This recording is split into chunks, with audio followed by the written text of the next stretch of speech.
बरं सांगा मला, जेव्हा तुकाराम महाराज आंघोळीला बसले असतील आणि बाथरूम मधून आउटलेट काढलेला असतो, तसंच त्याच्यानं जे पाणी पडतं त्यांच्या आंघोळ केल्यानंतर, त्या पाण्यानं जर तुम्ही ते पाणी तुमच्या अंगावर टाकलं तर तुमच्या अंगातली आग बरी होईल.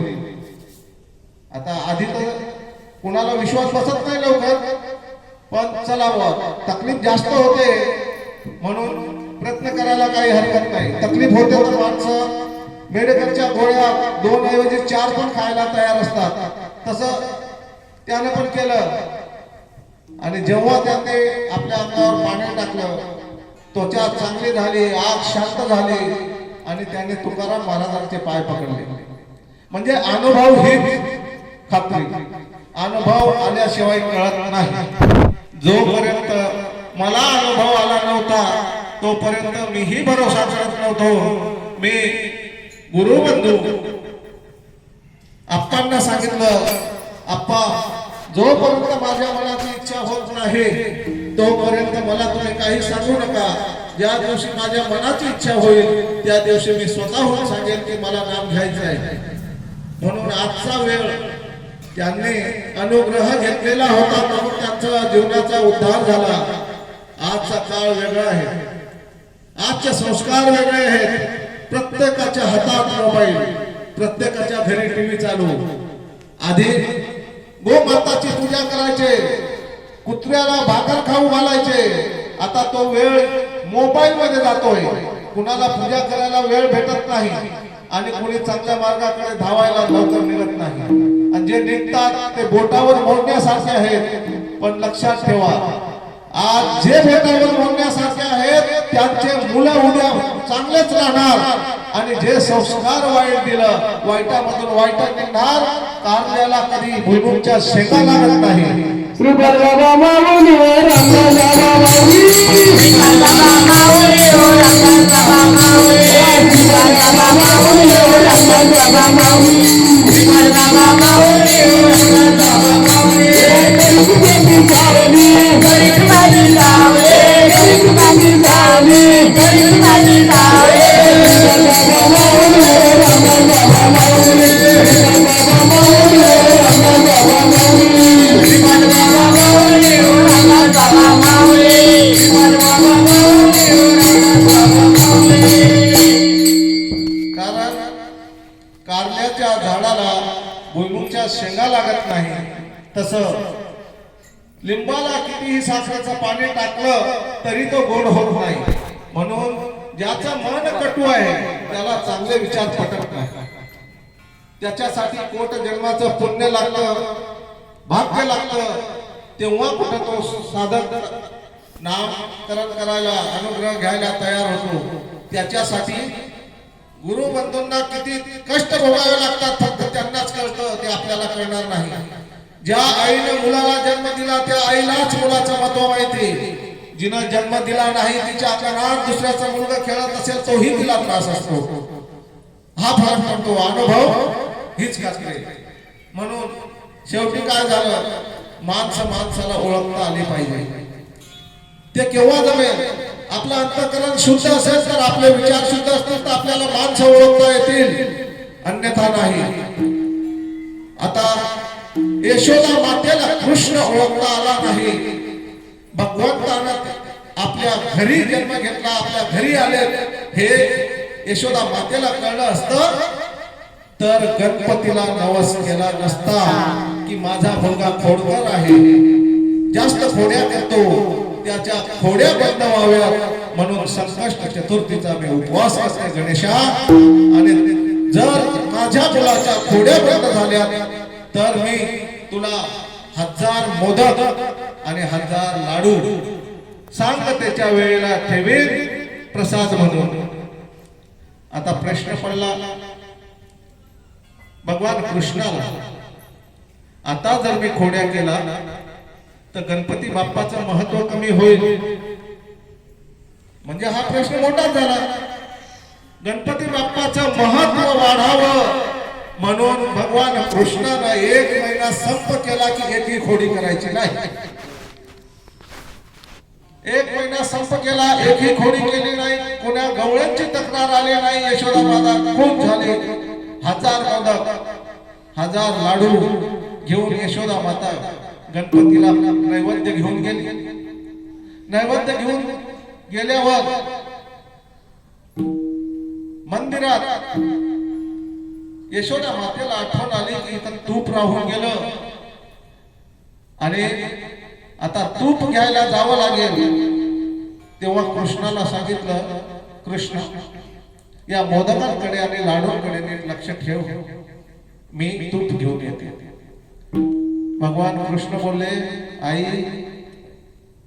मी एक मोदक मागितला तेव्हा तू दिला नाहीस ग, आणि सांगायची घरातल्या माणसानं देवाला प्रसाद दिल्याशिवाय खायचा नसतो. खरंच आता तू जात खरं, मग मी बघतो प्रसाद कसा खायचा नसतो. यशोदा माता गेली तूप आणायला. इकडं भगवंतानं गणेशांना विचारलं, होय गणेशा, काय विचार आहे तुझा? हे मोदक खायचा की मी खाऊ? भगवंत म्हणे, ही उपाधी कुणी करायला लावले तुमच्या आईला? मला संकटात पाडू नका. तुम्हाला मोदक खायचे आहे तर खाऊन टाका, लाडू खायचे आहे तर खाऊन टाका. म्हणे ठीक आहे, मग मी खातो, तुम्ही बघा. आता भगवान कृष्णाने टाकले पटापट पटापट मोदक लाडू 2000 संपवले. संपवल्यानंतर तिकडनं आली यशोदा माता. अरे कृष्ण म्हणे काय लाडू कुठे गेले? काय सांगू आई, एक मोठा उंदीर आला होता आणि त्याच्या बरोबर लहान लहान 1000 उंदीर आले होते. पहिल्यांदा त्यांनी तर मोदकच खाऊन टाकले 1000, आणि नंतर फिरले तर ते लाडू बी खाऊन टाकले. अरे साक्षात गणेश आला होता, तू मला बोलवलं का नाही? मी पण दर्शन घेतलं असतं. आई, तो मोठा उंदीर जो होता ना, तो इतका खराब दिसायचा, त्याच्या भीतीपोटी माझ्या कंठातून आवाज निघाला नाही ग. त्याच्यामुळे मी तुला सांगू शकलो नाही. जाऊ दे, खाल्ला ना, भगवंतापर्यंत प्रसाद पोहोचला ना, मी आता गोड खोबऱ्याचा दुसरा प्रसाद आणते. तेव्हा भगवान कृष्ण सांगतात की आई, तुला देव कळायचा नाही आणि तू प्रसाद आणतच राहशील का? मग देव करण्यासाठी जर यशोदा मातेला देव कळला नाही तर माणसाला देव करणं अशक्यच. म्हणून त्याच्यासाठी विचार चांगले ठेवा, मन पवित्र ठेवा, तर तुम्हालाही देव कळेल. तुमचाही संधान तुम्हाला देवाशी साधता येईल आणि देवाशी तुमची संधानामार्फत का होईना, अल्पसी का होईना भेट होईल, त्यात शंका नाही. जशी एके दिवशी मी अचानक बोललो की भगवंता, अरे इतके दिवस मी फक्त कीर्तनाला जातो, कीर्तन ऐकतो, बसतो आणि निघून येतो. काय माझं लाईफ ऍज पर 0, म्हणजे मी शून्य कीर्तीचा आहे का? आता तिथं मंडपात येणारे सगळे माणसं गडबडलेले, सगळ्यांना नाम लागतं, सगळे खुश राहतात. मग काय, मी तर बेवडा बी नाही, सिगरेट बी पीत नाही. मग माझा प्रॉब्लेम येतो कुठे? फक्त चहा पितो तो.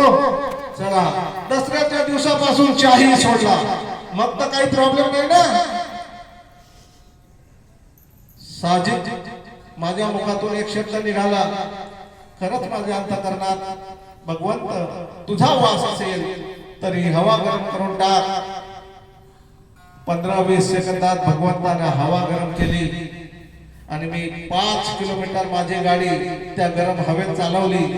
तो आनंद जो मला भेटला, त्या एवढं सुख भेटणं अशक्यच वाटतं. पुढे भेटेल की नाही तेही सांगता येत नाही, परंतु प्रत्यक्षात अनुभवाला आलेलं सुख म्हणजेच माझ्या सद्गुरूंनी दिलेला मला सगळ्यात मोठं पुण्याचं फळ समजतो.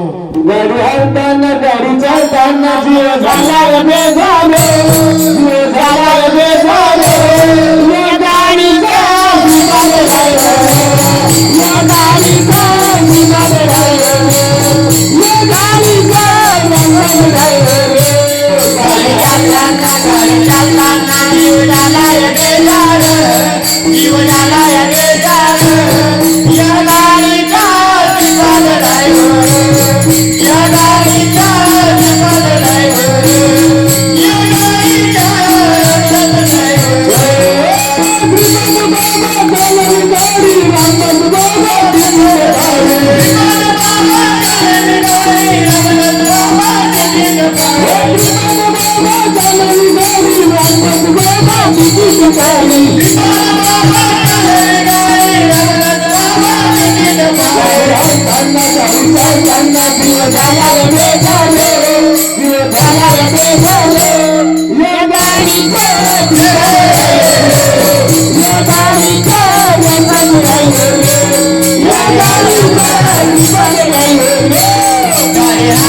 म्हणून संतांच्या मार्गावर चालणं सगळ्यात उत्तम असतं. आता एका गावात संत राहत होते. त्यांची कीर्ती काशीपर्यंत पोहोचली. काशीपर्यंत कीर्ती पोहोचल्यानंतर संत कान्हो पाठक यांचं नाव सगळीकडे गाजू लागलं. काशीच्या पंडितांना ते योग्य वाटत नव्हतं. चला आता संत पाठकांची काय स्थिती आहे ते मी बघून येतो म्हणून तिथले विख्यात पंडित संत पाठकांकडे बघायला आले. सकाळी सकाळी पोहोचले. 8:30च्या वेळेला ते संत पाठकांनाच विचारतात, संत पाठकांच्या घरी जायचं आहे, तुम्हाला माहित आहे का? म्हणे मी संत पाठक. अहो तुम्ही कुठले संत पाठक? संत पाठकाचं नाव तरी माहिती आहे का तुम्हाला? काशीमध्ये संत पाठकांचं नाव घेतलं जातं, प्रत्येकाच्या मुखावर येतं. तर संत पाठक कसे असतील? म्हणे मीच आहे खरं संत पाठक. अहो मला वाटलं होतं तुम्हाला बघून सकाळी सकाळी तुम्ही अध्ययन करत असाल, पोथी पुराण वाचत असाल, पण बघितल्यावर मला कळलं की तुमच्या अंगा खांद्यावर मुलं खेळतायत. 2-2, 3-3 मुलांना तुम्ही खेळवत आहेत. मग तुम्ही कसले साधू? म्हणे हाच प्रॉब्लेम आहे का? माझ्या मुलांचा प्रॉब्लेम आहे म्हणून मी साधू नाही, तर माझ्या मुलांना मी आता विहिरीत टाकतो. मग तर साधू म्हणशील? बोलवलं मुलांना, टाकलं त्यांना विहिरीत. मग महाराज आता मी साधू झालो?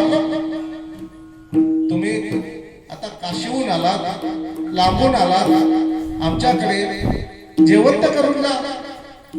मी काशी पंडित आहे.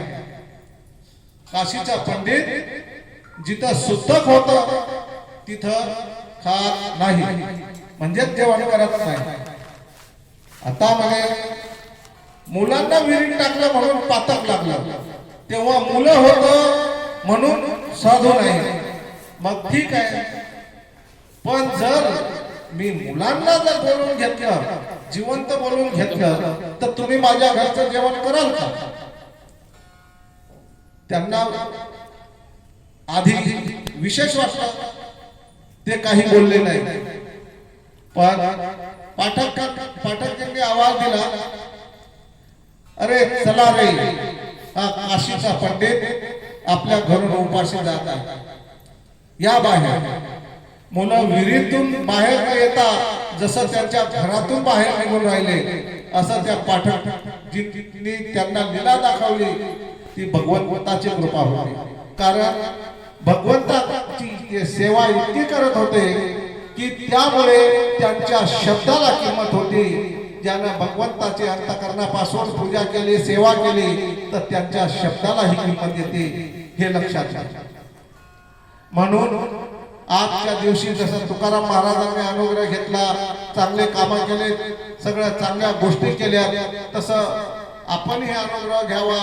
दुसरा कोणी असेल तर त्यालाही चांगला मार्ग दाखवावा, तेही चांगल्या मार्गाकडे जावं आणि त्यांच्याही जीवनाचं कल्याण हो, ह्याच भावना ठेवा.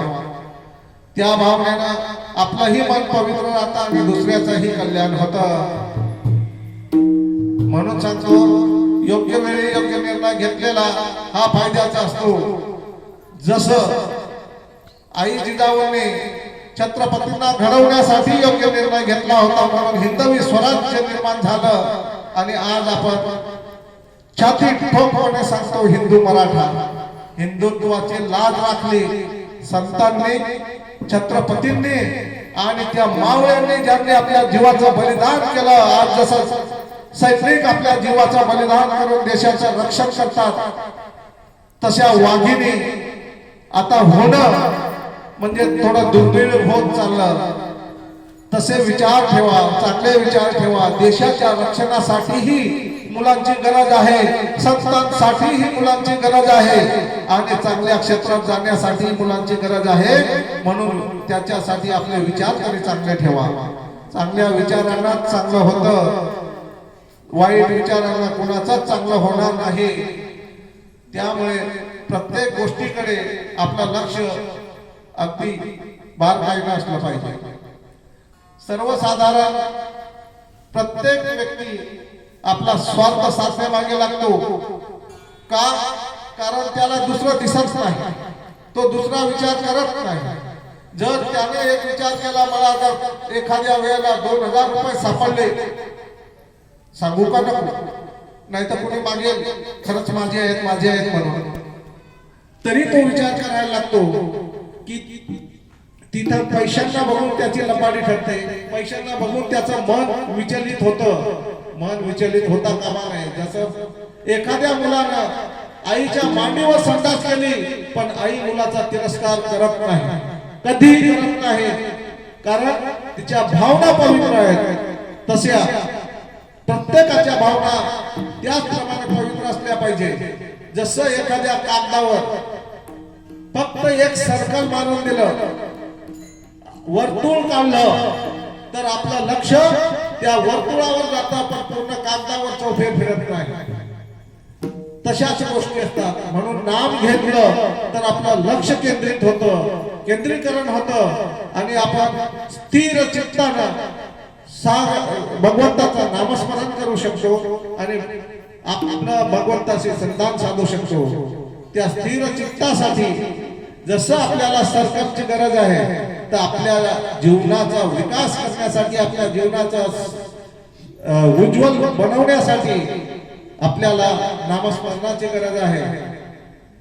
म्हणून आजच्या दिवशी जसं तुकाराम महाराजांनी अनुग्रह घेतला, त्याप्रमाणे ज्यांनी घेतला नसेल त्यांनाही तुम्ही महत्व समजावा, तरच पुढे त्याचंही कल्याण होईल आणि प्रत्येक मानव चांगल्या वाटेला जाईल. म्हणून या गोष्टी बारकाईनं लक्ष देऊन ऐकल्या पाहिजेत आणि दुसऱ्याला सांगितल्या पाहिजेत. शेवटी जसं भगवंताची जो पूजा करतो त्याच्याकडे भगवंत जातो. जसं जनाबाईकडे गेलेत, मीराबाईकडे गेलेत, तर भगवंताची कृपा भक्तावर नेहमी असते. म्हणून भगवंत असं काही नाही की मीराबाईकडे गेलेत, जनाबाईकडे गेलेत, या इतरांकडे गेलेत. का गेलेत? त्यांची भक्ती होती म्हणून गेलेत. जर भक्ती नसती तर गेले असते का? भक्ती प्रेमा विना ज्ञान बुद्धी, भक्ती प्रेमा विना ज्ञान बुद्धी,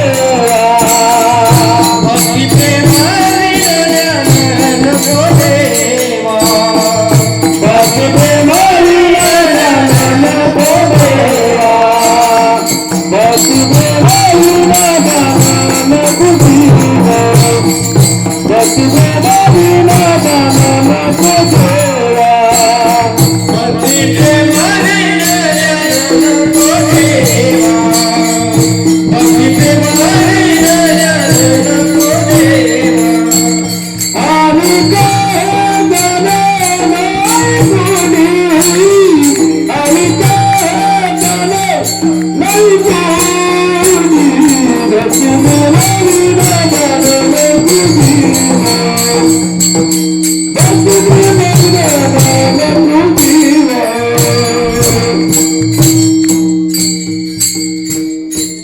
जसे जनाबाईची भक्ती होती तर विठ्ठल जनाबाईच्या जात्यावर दळण दळायचे, जनाबाईच्या गौऱ्या वेचू लागायचे. जनाबाईची कीर्ती ऐकून कबीर भेटायला यायचे. म्हणजे जनाबाई काही साधारण होती का? तिची भक्ती साधारण नव्हती. म्हणून नामदेव यांच्या जनाबाईला बघून माना डोलायला लागल्या. संत कबीर अन नामदेवच्या मान डोलू लागल्या. विठ्ठल विठ्ठल जनाबाईच्या गौऱ्या बोलू लागल्या विठ्ठल विठ्ठल जनाबाईच्या गौऱ्या बोलू लागल्या संत कबीर अन नामदेवाच्या मान डोलू लागल्या विठ्ठल विठ्ठल जनाबाईच्या गौऱ्या बोलू लागल्या विठ्ठल विठ्ठल जनाबाईच्या गौऱ्या बोलू लागल्या भावाच्या त्या फुल पाकळ्या जेव्हा फुलू लागल्या विठ्ठल विठ्ठल जनाबाईच्या गौऱ्या बोलू लागल्या विठ्ठल विठ्ठल जनाबाईच्या गौऱ्या बोलू लागल्या इतकं प्रेम होतं की भगवंत त्या गौऱ्यांमधून विठ्ठल विठ्ठल नावाचा आवाज येत होता म्हणजे इतकी भक्ती होती जनाबाईची मीराबाईनं प्रत्यक्षात विष पिऊन घेतलं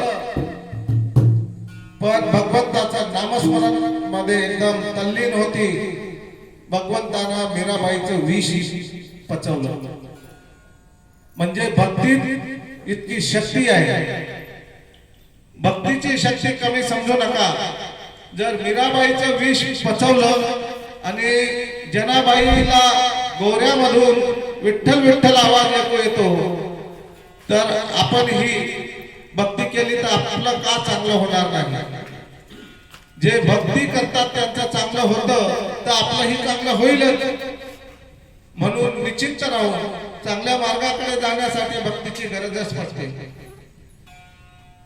आता काय झालं की काही माणसांना कळालं